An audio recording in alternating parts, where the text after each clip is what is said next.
स्वागत है आपका आपके अपने YouTube चैनल चाणक्य कैपिटल्स में।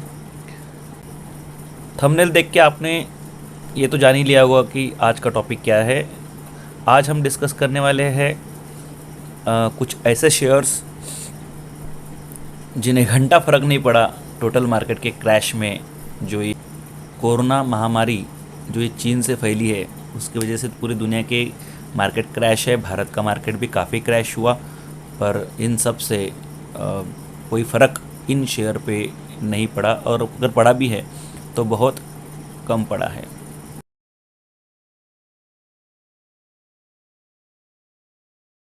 तो वीडियो शुरू करने से पहले थोड़ा सा निफ्टी का एनालिसिस कर लेते हैं। निफ्टी का ये आप डेली चार्ट देख रहे हैं। ये आया है अपने टॉप से नीचे 12,450 से नीचे आया ये केवल 1.5 महीने में। 1700, 17,500, 17,600 का उसने एक लो बनाया और फिलहाल चल रहा है 23,900 के आसपास। तो मार्केट एक्चुअली कितना गिरा है, अगर आप ये ऐसा कैलकुलेट करेंगे 0 to 12,500, तो वो आपको मिलेगा आंसर उसका 30%। और अगर आप इसको मंथली बेसिस पे देखेंगे तो मैं आपको थोड़ा सा दिखा पाऊँगा कि ये देखिए एक्चुअली कैसे कैलकुलेट होता है। निफ्टी ज़ीरो से कैलकुलेट नहीं होगा। ये देखिए 2008 का हाई है, ठीक है, 2007-8 का हाई है ये, इस 6,400 के आसपास। वो वहाँ पे एक फॉल आया था, वो यहाँ पे आया था, तो ये आया था 2,550 के आसपास तक मार्केट नीचे आया और वहाँ से एक रैली पकड़ी। तो ये रैली एक डिस्काउंटेड रैली थी क्योंकि एक बहुत बड़ा रिसेशन था, और ये 2008 का हाई था वो 2014 में ब्रेक हुआ, ठीक है, 2014 में ब्रेक हुआ, उसके बाद ये रैली आई। तो 2014 में जो ब्रेक हुआ वो था 6,400, और 13 के एंड में, 14 के स्टार्ट में, तो 2020 के स्टार्ट तक वो रैली चली।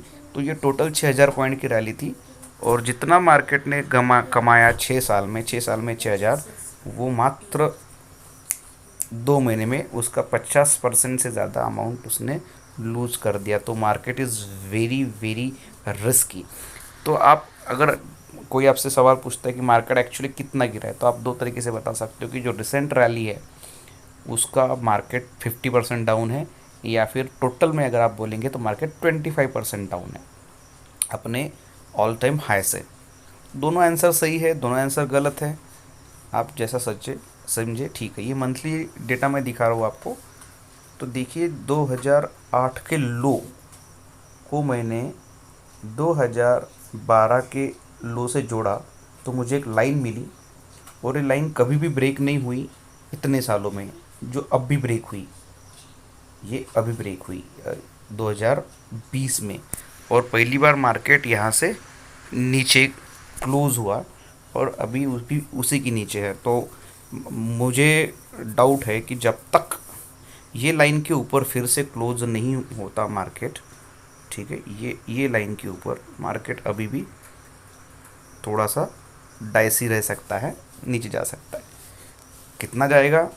तो 6,400 का वो हाई जो 2014 में तोड़ा था वो भी टेस्ट हो सकता है, पर उसकी प्रोबेबिलिटी बहुत कम है, क्योंकि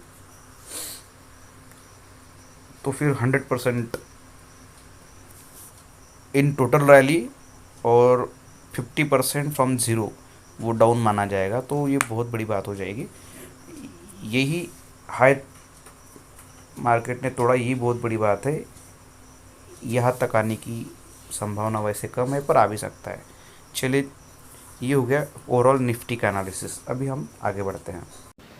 पहला शेयर जो मैं डिस्कस करने वाला हूँ वो ये है, जिसका नाम है डीमार्ट, एवेन्यू सुपरमार्ट। डीमार्ट के बारे में आप सभी जानते हैं, यहाँ पे नाम लिखा है डीमार्ट। डीमार्ट के बारे में आप सब जानते हैं। डीमार्ट एक ऐसी कंपनी है जो मॉल्स की चेन चलाती है। तो ये शेयर के बारे में हम देखेंगे। तो ये शेयर 12 या 11/2 को, मतलब फरवरी के 11 तारीख को अपने ऑल टाइम हाई पे था 2500 रुपये। ऑल टाइम हाई पे था 2500 रुपये 12/2 को, ठीक है। 13/2 को पकड़ लीजिए, तो 13/2/2020, ठीक है, ये अपने ऑल टाइम हाई पे था। और वहाँ से मार्केट जब गिरने शुरू हुआ तो ये निश्चित रूप से उसके साथ नीचे गिरा और 1778 या 1770 तक वापस आया। पर आज जो तारीख है 24 अप्रैल है, तो पूरा मार्केट इस दौरान निफ्टी जो मैंने दिखाया कि 12,400 से लेके 8,000 जाके फिर से अभी 9,000 है, तो मार्केट ने 33% वैल्यू डाउन की है। फिर भी अगर आप इसका आज का क्लोजिंग देखेंगे, आज का क्लोजिंग देख लीजिए या फिर आज के आसपास देख लीजिए, तो 2300 रुपये, 2,300 रुपये के आसपास ये शेयर ट्रेड कर रहा है। मतलब अपने ऑल टाइम हाई जो 2500 रुपये है उससे बहुत पास, एग्जैक्टली 2300 नहीं है, 2,290 होगा, मतलब 10 रुपये कम, 2300 रुपये। तो पूरे फॉल में जहाँ मार्केट निफ्टी 12,400 से लेके 9,000 पे है, वहाँ पे ये शेयर 2500 का 2300 पे है। तो कितना फ़र्क पड़ा, सिर्फ 200 रुपये कम है, मतलब 10% डाउन है। अगर टोटल वैल्यू में देखा जाए तो सिर्फ 10% डाउन। तो ऐसा क्यों है, क्या रीज़न है इसका? तो इसका रीज़न है ये कंपनी जिसके ऊपर लोन नहीं है, नंबर 1। नंबर 2, ये कंजम्पशन बेसिस पे है। लॉकडाउन पूरे शहरों में है, मैं मानता हूँ इनके आधे से ज़्यादा स्टोर्स बंद है, पर इसका मतलब ये तो नहीं ना कि लोग खरीदना बंद कर देंगे। जैसे लॉकडाउन खुलेगा लोग अपने घरों में किराना तो भरेंगे, और आप देखेंगे कि डीमार्ट उनकी पहली चॉइस है, मध्यम वर्ग की सबसे बेस्ट चॉइस मॉल्स में डीमार्ट ही है। वो जाएंगे और तुरंत अपने घर में राशन भरेंगे। तो मुझे नहीं लगता कि ये शेयर को और कोई दिक्कत होने वाली है। जैसे ही मार्केट खुलेगा ये शेयर अपना तुरंत ग्रिप पकड़ लेगा। ये हुआ पहला एग्जाम्पल। अभी हम दूसरे एग्जाम्पल की तरफ मुड़ते हैं। दूसरा शेयर है IRCTC। IRCTC का शेयर अपने ऑल टाइम हाई पे था, यहाँ पे लगभग 1950 रुपये के आसपास, ठीक है। ये तारीख है 24 फरवरी के आसपास की, इसी साल 24 फरवरी को ये अपने ऑल टाइम हाई 1971 पे था। उसके बाद ये बहुत तेज़ी से गिरा क्योंकि सारी रेलवेज़ कैंसिल हो गई थी। IRCTC का मेन बिजनेस होता है रेलवे टिकट बुकिंग से, और रेलवे में जो प्रवासी सफ़र तय करते हैं उनके खान पान, पानी की बोतलें और कोल्ड ड्रिंक्स, इस सब से उनका रेवेन्यू आता है। तो जैसे ही ये न्यूज़ आई कि रेलवेज़ कैंसिल हो गई है, तो IRCTC का शेयर गिरना बहुत तेज़ी से शुरू हुआ और 752 तक आया। मतलब वो आधी कीमत उसने लूज़ कर दी, आधे से भी ज़्यादा, और लोअर सर्किट में रहा। पर जैसे ही न्यूज़ आई कि रेलवेज़ फिर से ओपन हो रही है, तो वो आज 1450, मतलब आज की तारीख है जैसे ही मैंने बताया 24 अप्रैल, 2 महीने, एग्जैक्टली 2 महीने बाद ये शेयर फिर से 1497, मतलब 1500 रुपये पे। तो 1900 का शेयर 1500 पे है। कितना लॉस है? 15% भी नहीं, 15% पकड़ लीजिए आप। तो मार्केट जहाँ पे 50% अपनी वैल्यू खो चुका है, ये शेयर ने अप्स एंड डाउन्स के बीच में मात्र और मात्र 15% की वैल्यू खोई है, बिल्कुल अपने टॉप से लेके, ठीक है। हालांकि इसमें नीचे के स्तरों पे आप खरीदारी कर सकते थे, पर लगातार अपर सर्किट और लोअर सर्किट लगने की वजह से इसमें बड़े किसी को एंट्री मिली होगी ऐसा मैं मानता नहीं। वो इशू नहीं है। इशू ये है कि ये एक डिस्क्रिशनरी बिजनेस मॉडल है, कंपटीशन कुछ नहीं। लोग अपने मोबाइल से टिकट बुक करते हैं, वेबसाइट से टिकट बुक करते हैं। लोग सफ़र में एक बार रेलवे के अंदर बैठे तो स्टेशन से बाहर नहीं जा सकते। 24 घंटे का रास्ता है तो 2 टाइम खाना खाते हैं, नाश्ता करते हैं, चाय पीते हैं, पानी पीते हैं, और रेलवे से बाहर नहीं निकलते क्योंकि उतना वक्त नहीं होता। तो जो भी उनका बिजनेस उनको देना है, जो भी खरीदना है, वो IRCTC को ही मिलता है। प्लस IRCTC के जो भी नए 150 प्राइवेट ट्रेन्स चल रही है उनमें से मैक्सिमम का ऑपरेशन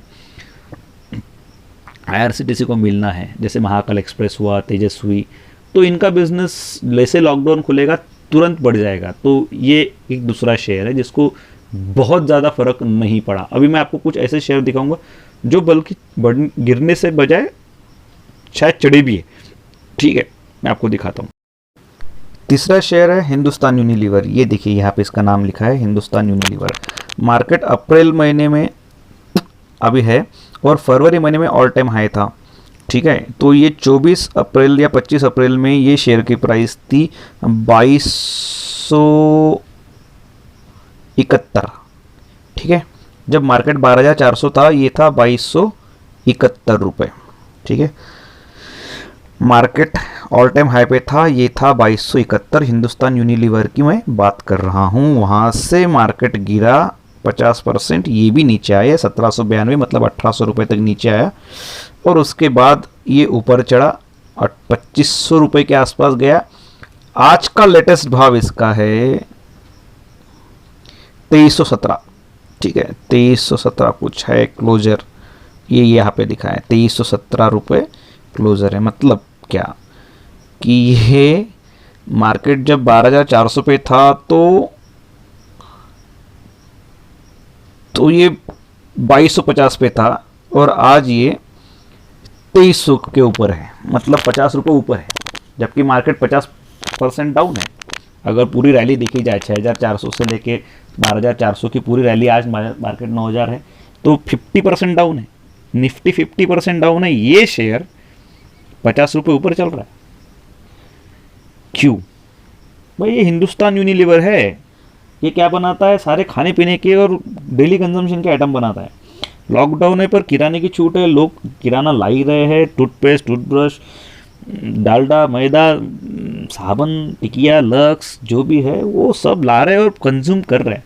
इनको कुछ नहीं फर्क पड़ने वाला है। लॉकडाउन और चले 4 महीने, किराना तो आना बंद नहीं होगा ना, इनको कोई फर्क नहीं पड़ने वाला। और आप कुछ ऑब्जर्व कर रहे होंगे तो ये भी देख लीजिए, इसका ये वॉल्यूम बड़ा है, ये वॉल्यूम बड़ा है। तारीख है 14 अप्रैल, 15 अप्रैल के दिन इसमें तगड़ा वॉल्यूम हुआ है। इसका मतलब है कि इसमें लोग अभी भी प्रोस्पेक्टिव फ्यूचर देख रहे हैं, फ्यूचर प्रोस्पेक्टिव देख रहे हैं। ऐसा नहीं कि लॉकडाउन खत्म हो जाएगा तो ये शेयर गिर जाएगा। ये शेयर की हिस्ट्री देख लीजिए आप, ये कहाँ से आया है इसको खुद नहीं मालूम। ठीक है, पेशेंस दिए, लगाया है, ज़रूर वक्त लिया है उसने, पर रिटर्न भी दिए हैं। और निगेटिव रिटर्न जब मार्केट 50% दे रहा है, इसने पॉजिटिव रिटर्न दिए हैं। ये तीसरा एग्जांपल हुआ। अभी चौथा एग्जांपल, मैंने चाणक्य कैपिटल्स के नाम से कुछ वीडियोस डाले थे लगभग 4 महीने पहले। आप देख सकते हैं, ये था एक मल्टी बैगर शेयर ढूंढिए केवल 5 मिनट में। ये पब्लिश किया था मैंने 16 दिसंबर 2019 के दिन। वो शेयर्स मेरे व्यक्तिगत पोर्टफोलियो और एक जो मैंने पब्लिश किया था वो था ये, how to find multibagger stocks. ये भी 3 महीने पहले, मतलब एक्चुअली ये 25 तारीख को मैंने अपलोड किया था। मैं फॉलो करता हूँ और पीटर लिंच। इसमें मैंने कुछ प्रिंसिपल बताए थे जिसमें हम अच्छे शेयर ढूंढ सकते हैं। तो इन 2 वीडियोस में मैंने काफ़ी एग्जाम्पल लिए थे। तो आज अगर आप देखेंगे जो एग्जाम्पल मैंने उस वक्त लिए थे, उस 4 महीने पहले जब मार्केट ऑल टाइम हाई चल रहा था, निफ्टी 12,000 के आसपास चल रही थी और सेंसेक्स 40,000 क्रॉस कर चुका था, उस वक्त ये वीडियो बनाया था। और तब जो शेयर्स हमने बोले थे वो आज भी उतने नहीं गिरे जितने मार्केट पूरा एज ए निफ्टी और सेंसेक्स गिरा है। तो ये मैं आपको असाइनमेंट देता हूँ कि आप वो दोनों वीडियो देखिए और उसमें दिए गए शेयर्स को आप किसी भी चार्टिंग या फिर investing.in पे आप जाके इसकी प्राइस हिस्ट्री को देखेंगे तो आपको पता चलेगा कि आप खुद एनालिसिस कीजिए कि वो शेयर उस वक्त कहाँ पे थे और आज कहाँ पे है। और अगर आप परसेंटेज वाइज ड्रॉप निकालेंगे तो दे आर हार्डली 10 या 20% ही नीचे है अपने टॉप से, जबकि मार्केट 50% डाउन है अपने पूरे रैली के।